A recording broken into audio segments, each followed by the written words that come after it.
Chalo. It all starts with this heaps of discarded glass, which are recycled in this very facility, and nothing is left. Not a single shard is left. All that glass is thrown into giant ovens and melted, piece by piece, until it becomes this stream of molten lava and glass, fiery red and looking pretty dangerous. All of this is then shaped into circles. These are the freshly baked bangles. Literally, they are straight out of the oven. You know, they may not be painted or colorful just yet, but this is the original thing. This is how it all begins. These baby bangles are then shaped properly and separated.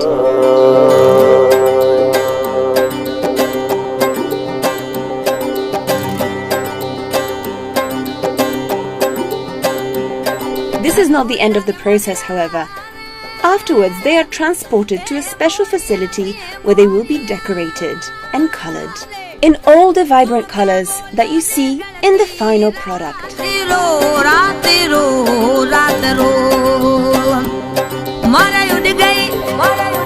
We finally got here. We finally got to the place where these bangles are all put together and colored and then distributed to shops, not just here in Hyderabad, but pretty much all over the country. And this is what you find here. Wait, this is so heavy. What if I put them all on?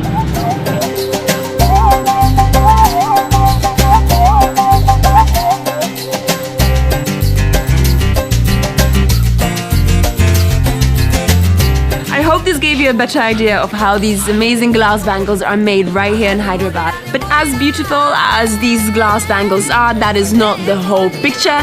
And right now I'm gonna take you on a slightly different kind of arts trip. We're gonna check out the Adrak.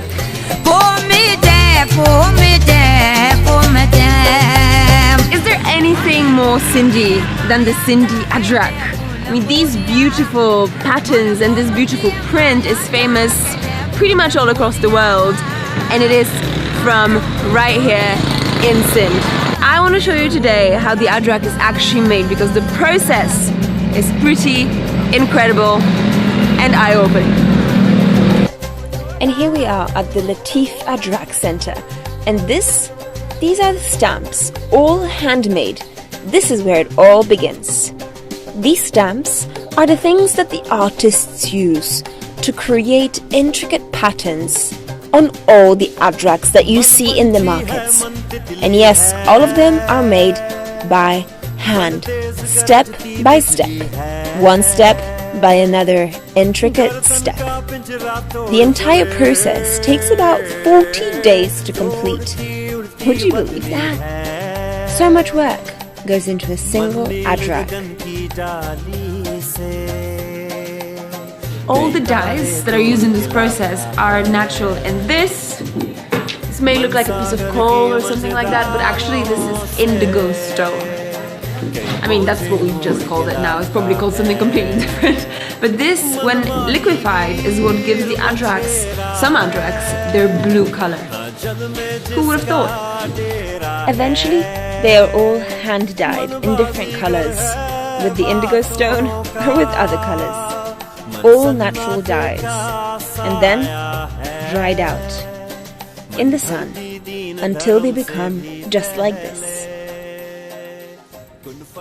This is the final product. This is what they actually look like once they're made. And look at this, they just come in all these incredible vibrant colors. I'm not sure which one I want. I want to get all of these actually.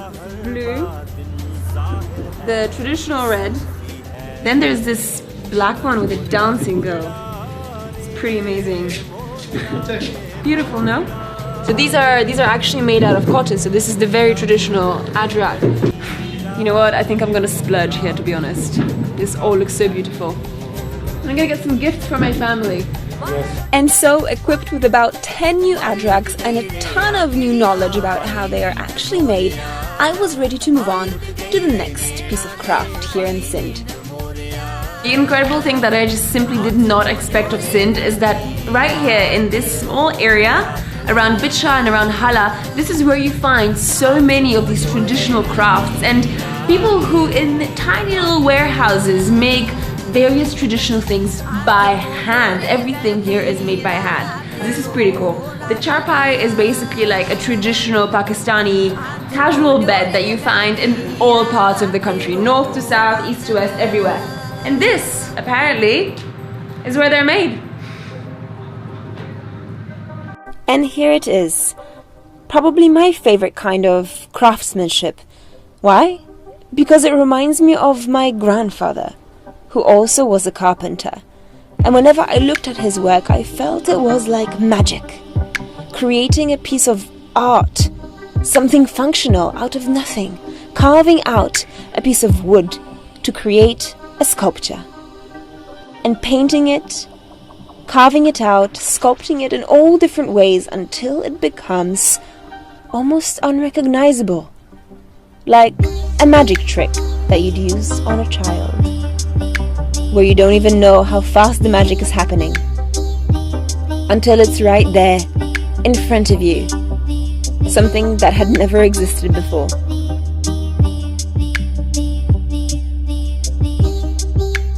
This is the final product. This is what actually comes out as if a piece of magic peeled out of nowhere. I'm not really sure how this uncle made it happen, but he did. And look, we're getting some pictures.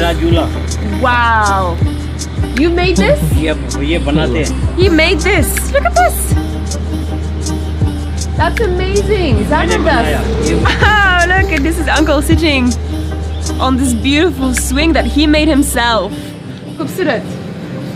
Bahut khoobsurat. I want one of these. Can I get one of these? I would like one of these as well. Khoobsurat. It's the only word I have for it. I had so much respect for these artists and these craftsmen right here in Sindh, and I was still only halfway through my journey. Well, needless to say, they inspired me to create some of my own craft, right there with a cup of chai and enabled by Jazz Super 4G, creating vlogs for Facebook and YouTube for you all to see and join in the art of Pakistan. Our arts extravaganza today is not yet over. There's a lot more that I want to show you. And so, my next stop is a place that specializes in making kashi pottery. But before I tell you all about kashi pottery and all the theory behind it, let me show you how it's actually made in practice. Chalo. The process of how pottery is made has fascinated me for years because it starts with a brick of clay. That's it. A brick of clay on a rotating wheel. And a human hand that shapes it into something that is completely new. Something that does not in any way resemble what we knew that clay to be before. Something that becomes an ornate sculpture. It happens so quickly we don't even see it happening. Yeah, that's why I'm playing it in super speed mode for you. But this is how it happens, in the skilled hands of someone who has practiced this labor for years. Not like me. Although, of course, I wanted to try, but this is where it all started to go wrong. My first lesson, don't touch the water. And my second lesson, pay a bit more attention to your teacher, who clearly knows what he is doing, while you do not. I tried, okay, and the first attempt failed. That's fine. I thought, we can do it again. So, I listened. I paid more attention. So I tried again. And as I put my hands to the work and tried to create something that had never existed before, I failed again. So I thought, okay, let's give this one more chance, the third try. Was I gonna pull it off? I guess. Something was created. Once shaped, these parts are all shoved into a big oven where they are baked. After that, once they are dry, they will be painted by master painters. It's not just vases and plates though. There's pretty much everything from cups to little plates to pots of tea. In Sindhi, this is called kashi pottery, which basically means blue art. And that's actually no coincidence. 4,500 years ago, in the Indus Valley civilization, which used to reign in these regions, that's the color that people preferred to use for their decoration, for their own fashion and their own style.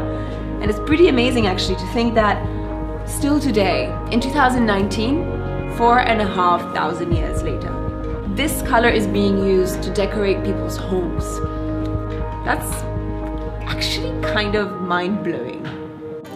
I want to dedicate this vlog to all the artists whose hard work, blood, sweat and tears go into the making of Pakistan's heritage and Pakistan's tradition. All these people who behind the scenes work relentlessly to bring us all the beauty that we know to exist.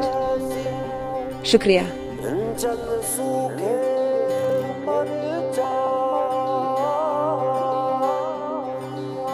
जल सूखे मर जाओ